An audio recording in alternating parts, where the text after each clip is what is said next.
Hey there, everybody. Your practice tip this week is about chord patterns. And for anybody who's taken a class with me, will know I talk about this all the time. This is one of the most helpful tricks for me when I am practicing and especially trying to learn how to play a song by ear.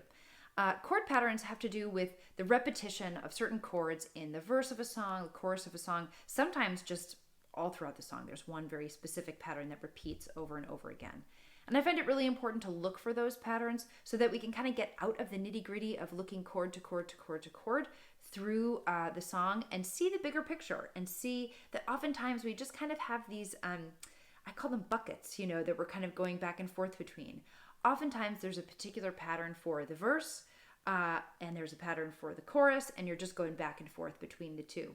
Other times, there are even smaller patterns that you can see that build up the verse that can be a nice way to organize them for you. For example, our song of the week this week is Cotton Mill Girls, which is built on what I call a boomerang pattern. If you remember, you start on the A chord, you go to the D chord, back to A, out to E7, and I call it a boomerang pattern because we're always starting on the A chord, and no matter what chord we go out to, we're always coming back to it, like a boomerang being thrown out and coming back home.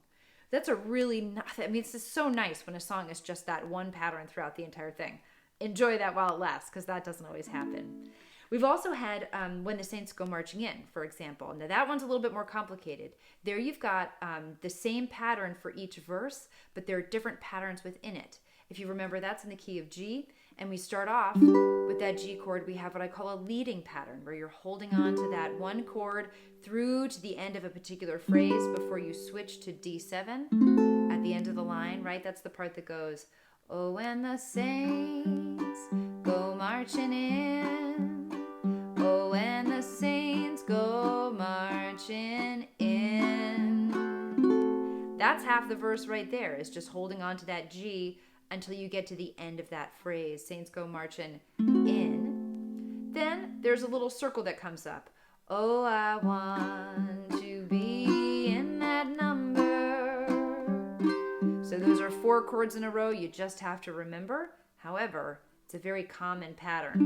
The 1 chord to the 1-7 to the 4 to the minor 4. Just keep that in mind. That one comes up again in other songs. That can be a really helpful little 4 chord set to keep in mind. And then to end it, we've got what I call a little sandwich. G to D7 and back to G. So many songs end with this root chord, out to another chord, usually the 5 chord if that means anything to you, and back to the 1 chord, to that root.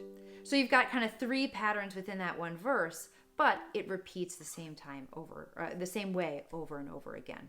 So that's a little bit of an example of how you might use chord patterns to just understand how a song is built and organized. And once you understand that, you can kind of relax a little bit, zoom out, and play it thinking about it in terms of these patterns, not an individual chord by chord basis. That is your practice tip of the week. Have a great time. One more quick thing. If you found this video helpful, I encourage you to consider becoming a member. It's a great way to say thank you, to keep this channel going, and to enjoy some extra perks and resources. You can learn more by clicking join next to the subscribe button below. Thank you so much for the support.